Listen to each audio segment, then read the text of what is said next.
Reddit. Quelle activité paranormale avez-vous vécue? N'oubliez pas de liker la vidéo et de vous abonner. Le domaine. Je suis allé à l'université à Richmond, dans le Kentucky. Juste à l'extérieur de Richmond se trouve un vieux domaine qui s'appelle Whitehall, que mes amis et moi avons décidé de visiter pendant la nuit. Mon amie, Suzanne, a eu l'idée de voir si elle pouvait provoquer des fantômes ou des esprits ou quelque chose du genre.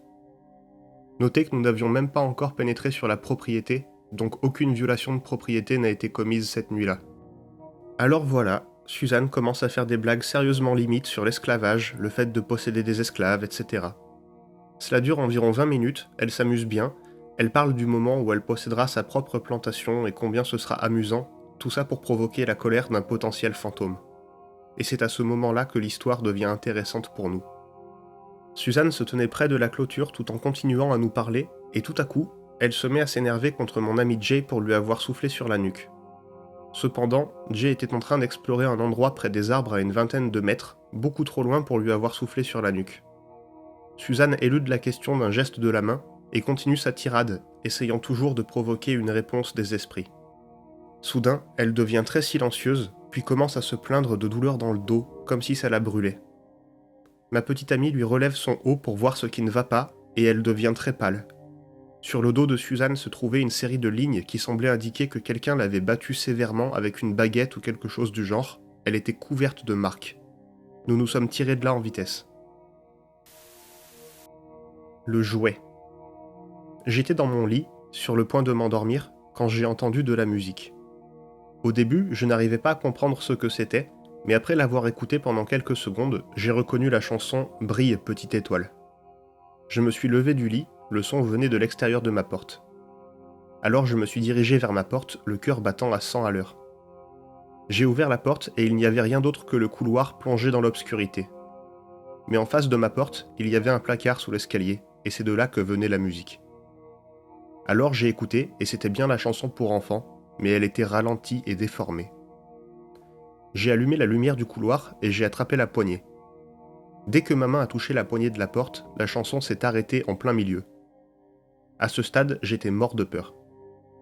J'ai ouvert la porte, j'ai regardé à l'intérieur, et il n'y a rien qui aurait pu émettre la musique excepté un vieux jouet à roulettes. C'était une petite voiture pour enfants, avec un gros bouton violet qui jouait de la musique.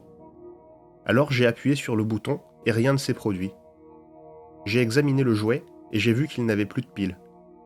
Alors j'ai éteint la lumière pour retourner me coucher, et au moment où j'ai appuyé sur l'interrupteur, ce foutu machin s'est remis à jouer la chanson là où elle s'était arrêtée.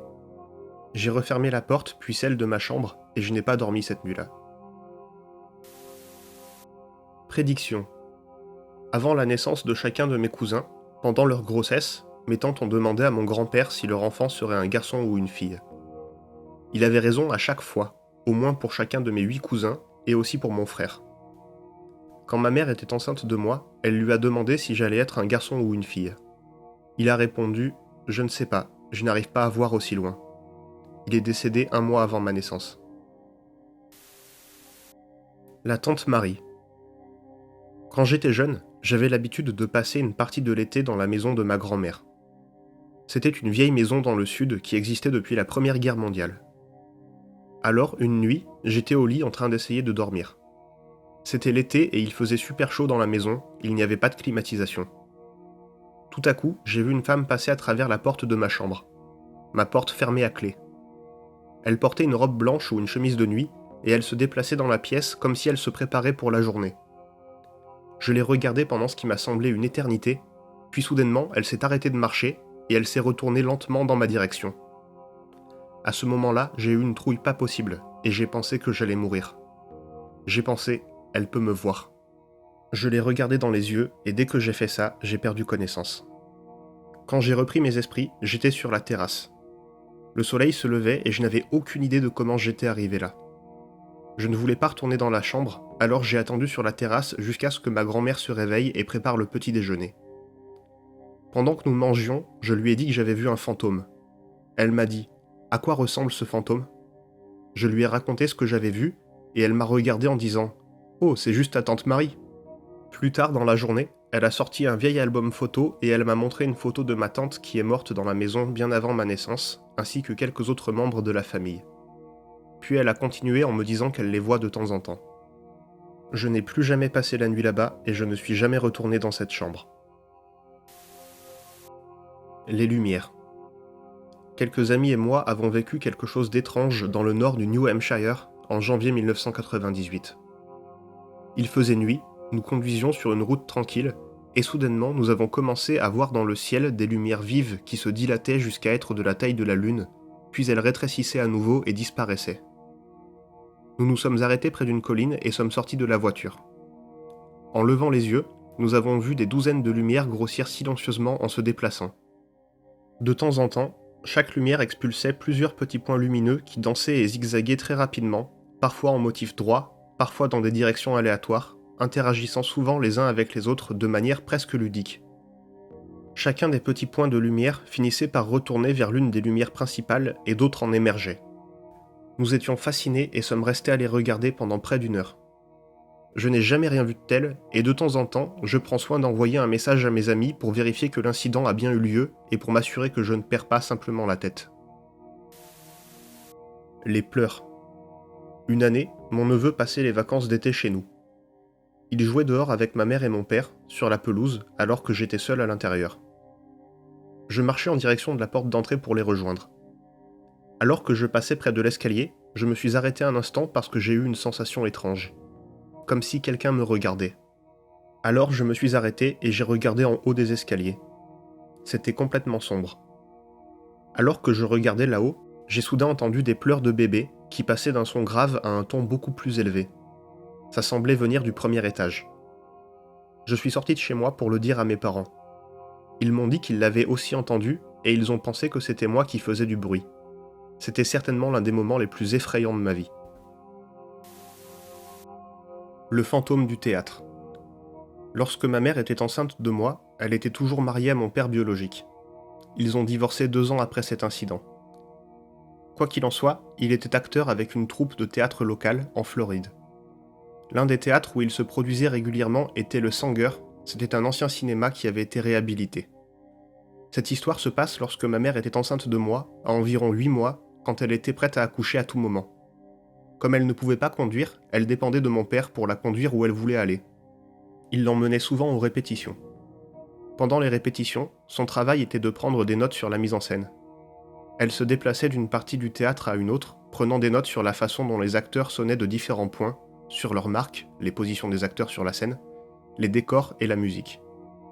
Lorsque la répétition était terminée, elle remettait ses notes au régisseur et ils apportaient les modifications suggérées selon son avis. Un soir en particulier, la répétition était terminée et ma mère était dans la galerie. Elle descendait les escaliers, et étant enceinte de moi, elle ne pouvait bien sûr pas voir ses pieds. Elle a perdu l'équilibre et elle a commencé à tomber, jusqu'à ce qu'elle sente quelqu'un la saisir très fermement par le bras et la tirer en arrière. Elle a ensuite entendu une voix lui dire « Je vous tiens, allons-y doucement ». C'est donc ce qu'elle a fait. Elle a descendu les escaliers une marche à la fois, jusqu'à ce qu'elle soit en sécurité. Une fois arrivée au rez-de-chaussée, elle s'est retournée pour remercier celui qui l'avait aidée, mais il n'y avait personne. Le théâtre était désert. Anachronisme. C'était en 2006, lorsque je travaillais dans une boutique de biscuits dans le centre commercial local.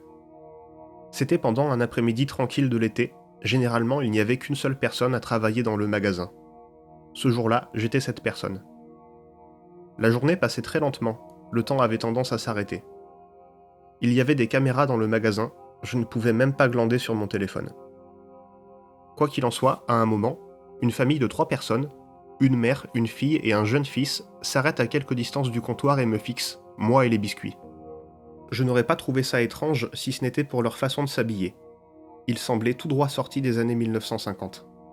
Je me disais que c'était très étrange, mais je me suis rappelé qu'à l'étage, il y avait un studio photo professionnel. Alors ils étaient probablement habillés pour des photos à l'ancienne. Puis le petit garçon s'est approché du comptoir et m'a demandé un pretzel. Je lui dis le prix, 2,66 $, et il me tend un billet d'1 $. Je fais signe à la mère que le pretzel coûte 2,66 $ et qu'il lui manque 1,66 $. Elle m'a regardé comme si je lui avais dit que le pretzel coûtait 10 $. Je veux dire, je comprends que 2,66 $ c'est cher pour un pretzel.